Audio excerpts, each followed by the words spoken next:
Good evening. The word of the day is heart.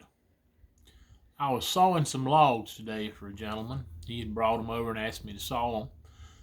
And he said, I would like to be here when you saw them. And that was several days ago. And I lost his phone number. And I finally got his phone number back yesterday and got in touch with him. And he came over today.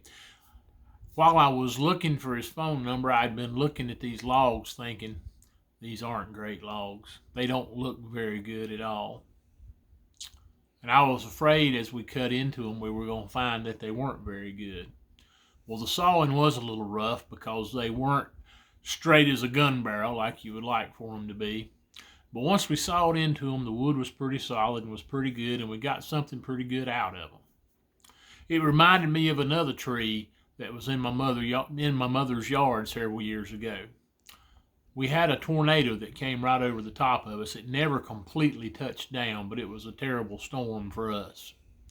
And after the storm had passed, this tree was pushed over by the storm, uprooted. And I thought, well, that's a little unexpected because there was a tree right beside it that stood through the storm. And I thought this tree looked just as healthy as the one that stood through the storm. But as I cut it up to get it out of the yard, I found out that inside its heart was rotten.